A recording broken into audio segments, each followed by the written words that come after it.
Nĩ mitha ĩrĩa yuma ũbacĩrĩri-inĩ wa kanitha gatoreki na mbirarũ ikĩro-inĩ ithatũ mĩaka 10 ya wathani wa President Kibaki kĩgano na warie kumana na itemi rĩake harĩ kwarahũra ũtonga wa bũrũri, gĩthomo na gũthingatithia ũrũmwe gũkũ bũrũri-inĩ o ũndũ ũmwe na gĩtarũ-inĩ kĩa Afrika. Kanitha wa gatoreki ũrĩa ũiyũkirie gĩcunjĩ gĩa kerĩ ũkĩambĩrĩria na kũrutĩra ateti mukana mũhiũ wa gũtia igongona rĩrĩ matekũhũra ũteti o wothe. It was the desire of the family that today's send-off of this great statesman should be free from any political speeches. No ikinya rĩa Archbishop Anthony Muheria kũnyita ũgeni ateti akĩambĩrĩria na Raila Odinga, ũteti warema gũtigithũrana Odinga akiuga nĩ kũrĩ na ateti manugunire mũno etĩkĩra kũrutithania wĩra na Kibaki thutha wa ngahiha cia mwaka wa 2007, mĩario ĩrĩa yonekanire kwerekerio mũnini wa President William Ruto amu marĩ kambĩ-inĩ ĩmwe na Odinga. I've been asked today to talk about our president, but without talking about politics.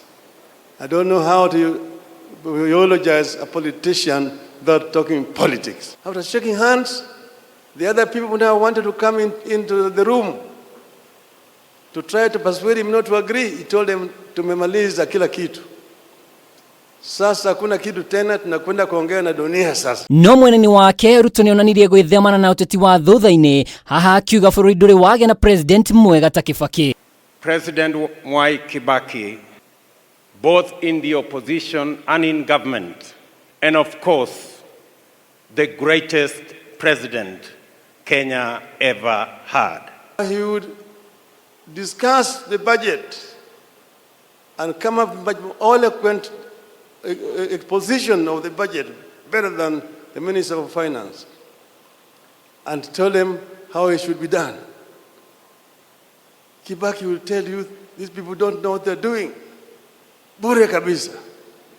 And when it's a lot of nonsense, you say imabia kuku. Ekuona muthingi wa utongoria wa President Kibaki ũrongoragĩria kwarahũra ũtonga wa bũrũri, Ruto na ũrĩa ũkoretwo agĩkĩrĩra ũteti wa kwarahũra ũtonga kuma thĩ nginyagia igũrũ kambĩini-inĩ ciake, nĩonanirie kwĩhũrĩra ndebe ta mũhũranĩri mwagĩrĩru wa kũrigithatha President Kenyatta. I also can see his shadow and influence in what is going to become of the 5th president of Kenya. Because I see the conversation around the economy, which President Mwai Kibaki was its architect, influencing the coming election. When the news came on, you'd even start dozing when some politicians came on. And when, he'd even turn to me and say, Jimmy, this fellow has been speaking for 10 minutes and there's nothing he has told us. And you'd go back to dozing. Biggest enemy of corruption, Mwai Kibaki. And nobody is indispensable when it came to issues of corruption. Ciĩgiĩ Mutongoria Odinga nĩagathirie Kibaki ta mũteti wahotete kũhe mamĩnĩsta ake kanya ga gũtarĩria njĩra cia kwarahũra bũrũri ategũthutũkania gũkũ nake Ruto akiuga President Kenyatta nĩ mũrutwo wa mwanya wa Kibaki. President Kenyatta has been a good student of President Mwai Kibaki.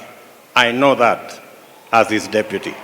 Ndumiriri cia ateti arĩa marĩtie mitha-inĩ ya kuririkana thabarĩ ya mĩaka 10 ya President Kibaki nĩ kĩonereria atĩ othe marageria kwĩhanania na utongoria wake na makĩria harĩ kwarahũra ũtonga, kĩũria rĩ nũ kũiyũria nginyo cia President Kibaki ithurano igũka.